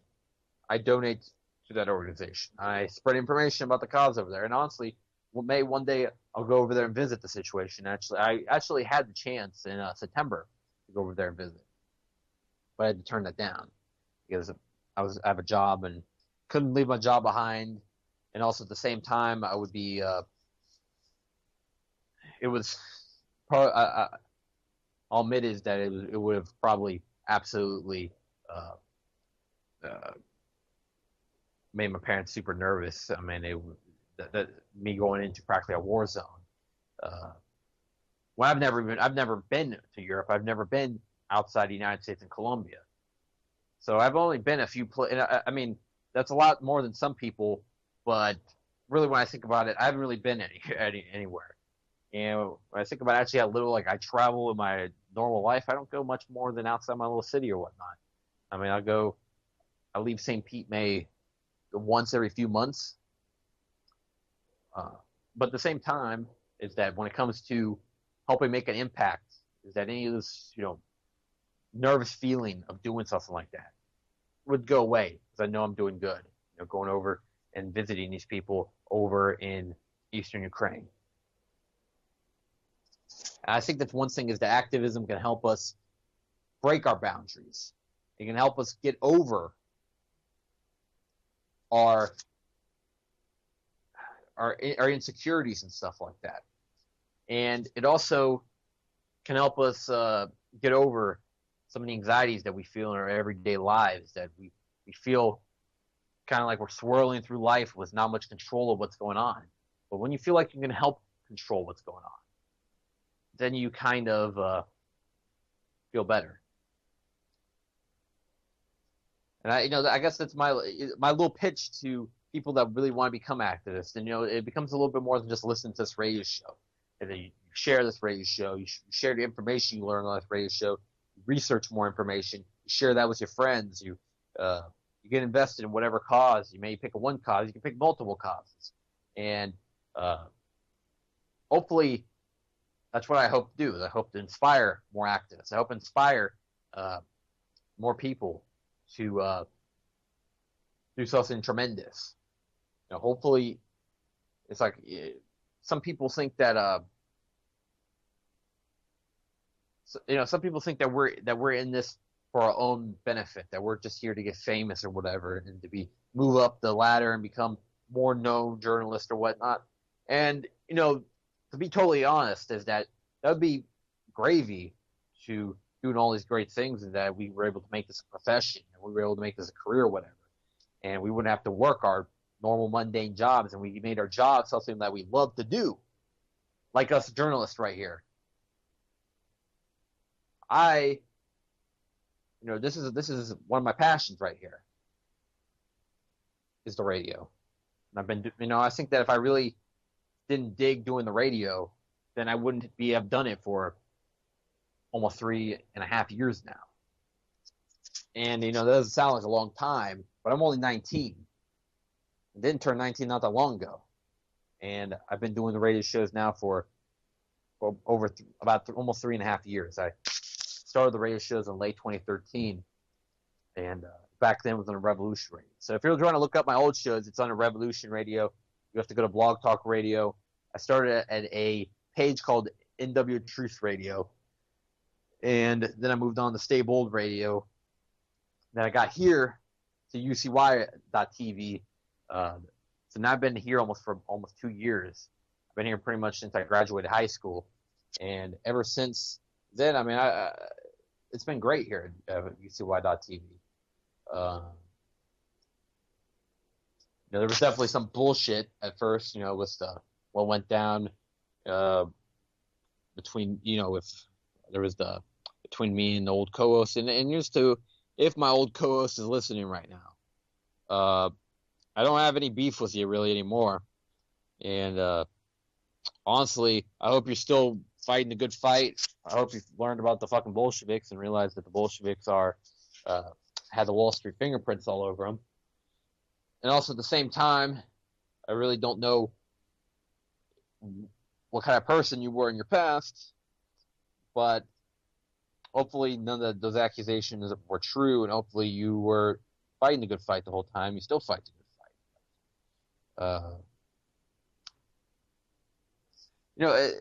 And nowadays, it's like I think about how I can go solo and do the radio show and just do it with my own train of thought, whatever. In many ways, I think I flow better like that.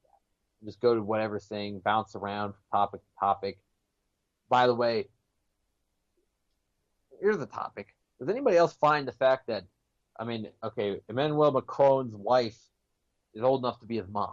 Not just to be his mom by a few years or whatever. Like, his mom could have been 16 or whatever when she had him. No, this lady's 25 years older than him. And Macron was, I believe, 15 when she met him, when she was 40 as a teacher. To me, it just seems a little odd, to say the least. I'm not going to jump the color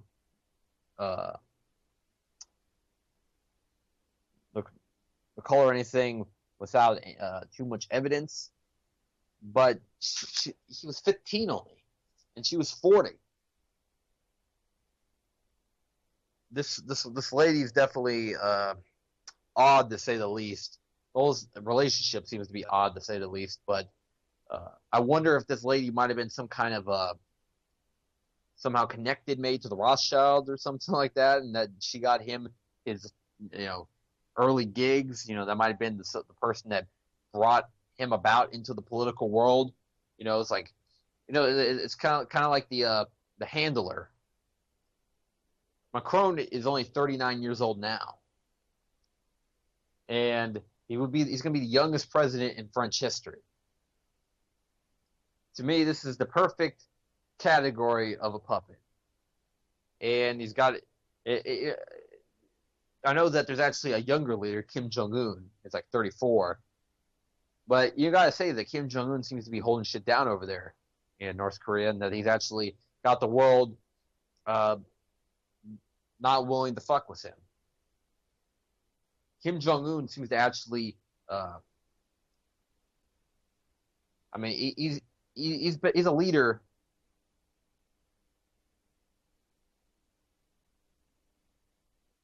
that doesn't seem to be too scared of going toe-to-toe with the United States.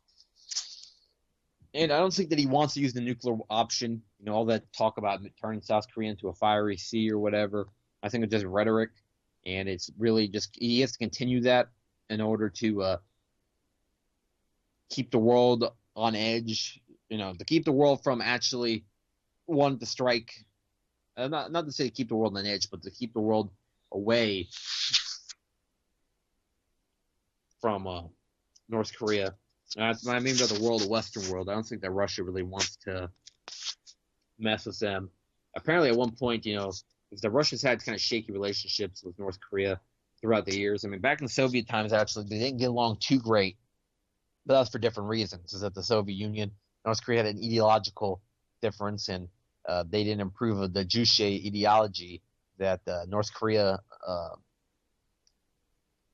practiced, which was sovereignty and independence for Korea, rather than the international model that the Soviet Union followed, or China's Maoist model, which they pushed on to Cambodia, and actually was the mixture of Maoism and the United States influence brought about Pol Pot.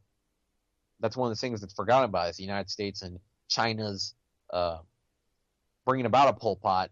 Pol Pot became the dictator that killed 1/3 of his population. It was made the most horrific genocide in world history. Happened right there in Cambodia.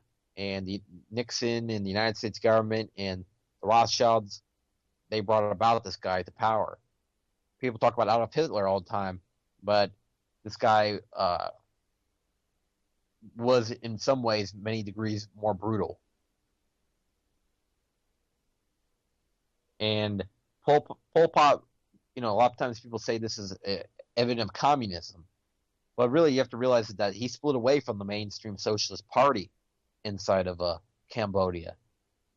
It was actually he was more of a nationalist, you could say. An ultra nationalist, but not the good kind of nationalist. He was a faux nationalist, I guess you'd say.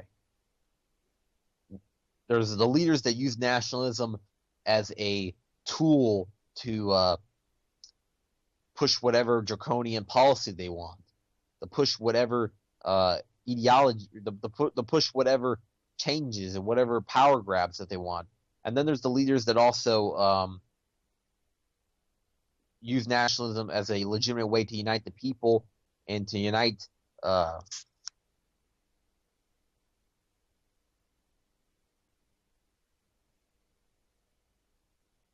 and to unite the country against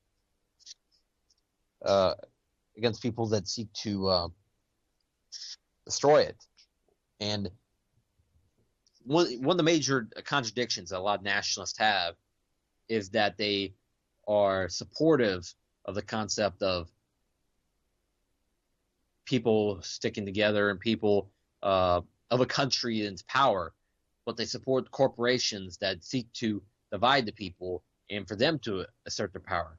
Is that major corporations and the people's unity can't exist in the same time. These mega corporations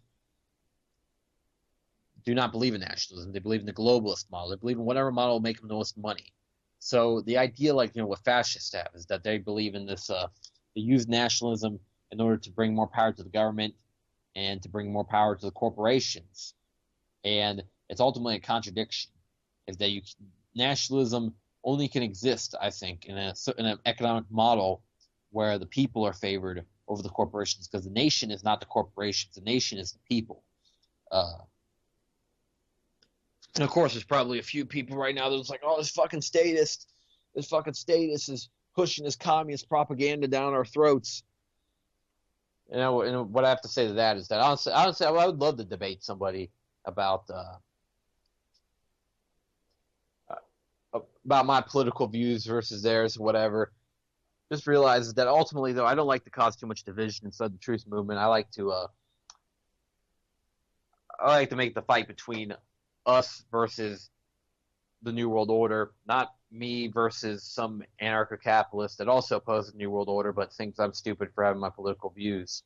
No, I don't want to do that, honestly. And also, as like I respect the anarcho-capitalist, and I think they have some good points, but at the same time, I just don't really uh, buy the whole concept of that corporations will be able to provide all the services that we need in the end or whatnot. Here's the thing: is that I know corporations, they practically already are the government. It's blurred. It's like a big conglomeration at this point. So, and then there's the whole talk about is that if they compete against each other, that they eventually there'll be a super cheap version of that product will be able to bring about. But at the same time, is that you see a lot of times corporations selling products 10 times the cost of the item, and then they have the competition between all the way to the point of maybe it's still very expensive. So if we have food or whatnot, let's say that the corporations were totally control. I don't think it's going to bring down prices. I don't think that prices are going to fall all across the board. And they might be able to, but they won't. Corporations have the power to bring down prices, but they won't. They want the profit, and that's the main thing. Is that they talk about that communism falls apart because of human greed. Well, anarcho-capitalism falls apart because of human greed. And if you can't see the contradiction between using that argument against communism and using that argument, then I guess you can't. I guess at that point it'll be a long debate if that came down to that. But I really think that again, I think there's some good points from anarcho-capitalism, and also just to make it clear, I'm not by any means a follower of traditional Marxism, Leninism. I don't like Lenin. I'm not a follower of really the mainstream socialist movement. As you see, is that ultimately I'm kind of my own little thing, with my political views. There's some people, I think I've ran into a few people on Facebook that actually seem to share my political views, and it's probably pretty great when it actually happens. But also, I'm not any bit a supporter of anarcho-communists, really, Antifa, all those people over there on the that side of the spectrum. To me, it's like I see Antifa, and then I'm starting to really think that the leaders must be bought off by Soros, all the shit that they're stirring up. They're setting buildings on fire and shit over Donald Trump, but they weren't protesting like this with Obama or past presidents, and that goes along with the agenda, which is to set up the anti-Trumpers versus the Trump movement. And that's what I think is happening right now. I think that Antifa, I think that there's definitely some infiltrators in Black Lives Matter, that they've been paid off by the elite in order to stir up trouble. And if people can't see how they're stirring up trouble here, but they're stirring up trouble in Venezuela, it's the same people, the same elite are, behind both riots. I think then it's going to be very hard to paint the picture of what's really going on. But then again, it's a little bit different. The attention's not regime change here. The attention is regime change in Venezuela. And as you see, they're trying anything. If they tried a coup attempt, they've tried, so-called peaceful protest. They could try a color revolution, but ultimately, I think the plans is potentially a military intervention. They have the base right there in Colombia. The troops can come in, and they'd probably be a couple weeks thing, and then they probably would be able to remove Maduro. But I know that the Venezuelan military is probably no match to the United States military. So unless Russia was to intervene or whatnot, they probably can do that. But I think they do fear that Russia would intervene in that scenario. Maybe perhaps other countries could. Maybe Iran could intervene, because they are pretty good allies to Venezuela. I don't know if Iran would do such a move and actually come all the way over to Venezuela to their aid, but I feel like somebody would come to their aid.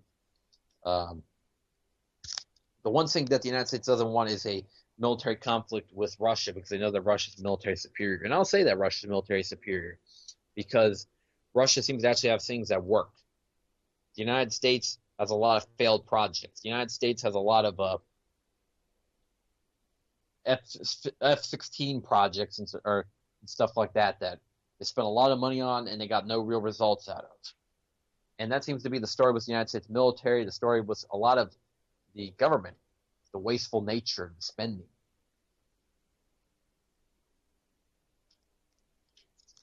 I really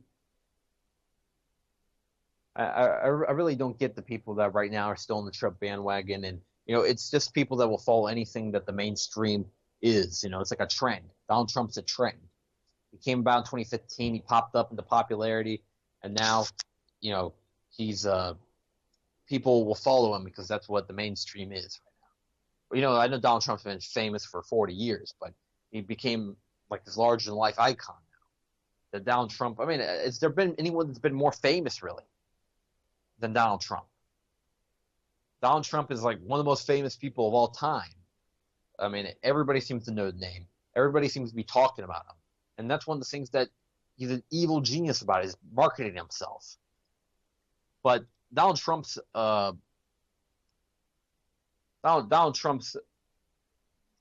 time in the fame, I think, is going to start to fade away once the shit starts happening. But at that point, though, the martial law or whatnot, so we won't be able to do much to stop him unless we do some massive movement. But it seems like right now, this country is divided as ever.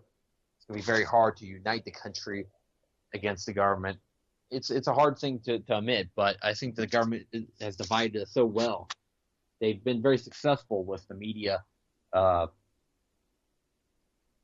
propaganda, and making people divided between the Trumpers and the anti-Trumpers. We have right now is that people make it seem like that if you are on one side or the other, they treat you like you're anti-American. That seems to be one of the things that the anti-Trumpers question the Trumpers' patriotism, the Trumpers question the anti-Trumpers' patriotism. They use ad hominem attacks. They say that one's bigoted and one says the other's snowflakes. But in the end, they're going right into the elite's agenda. It's time to unite. That's one of the most important things that we can remember is unity. And right now, they're dividing us. They're dividing us more and more every day. That's very imperative for us people in the alternative media to unite the movement as much as possible. Stop the infighting. Stop the little debates between, my little sub-ideology is better than your sub-ideology. Done with that stuff. Break through the left or right paradigm. Even though it is somewhat important to know that our government is of the far right, we need to stop fighting between left and right on Facebook pages and stuff like that. Stop having a shit ton of debates and having it's like, I'm an anarcho-capitalist and I'm a anarcho-communist, so let's have these huge debates or whatever. Rather than, we need to find our similarities rather than our differences. That's what is important, and I hope that people think and reflect think about what you did to unify the movement, because that's really most important than anything. Because right now it seems like we're more divided than ever, and I see that is evident all over Facebook, and I'm sure it is on other social media websites. To everyone who's tuned in tonight, thanks for tuning in. I'll catch you next week, and hopefully we'll have a guest next week. No promises, but I think this week I have a good feeling about it. It's the point of no return and nobody can stop it. Malcolm Little when he knelt before Elijah Muhammad, the comet that killed the dinosaurs, changing the earth. They love to criticize, they always say I changed for the worse. Like prescription pills when you misusing them, nigga. The Templar Knights when they took Jerusalem, nigga, and figured out what was buried under Solomon's temple, Al-Aqsa. The name is not coincidental. I know too much, the government is trying to murder me. No coming back like cutting your wrists open vertically. How could the serpent be purposely put in charge of the country? Genetic engineered sickness spread amongst me. My people are so hungry that they attack without reason, like a fucking dog ripping off the hand that feeds them. Immortal technique is treason to the Patriot Act. So come and get me, motherfucker, cause I'm not coming back. This is the point from which I can never return, and if I back down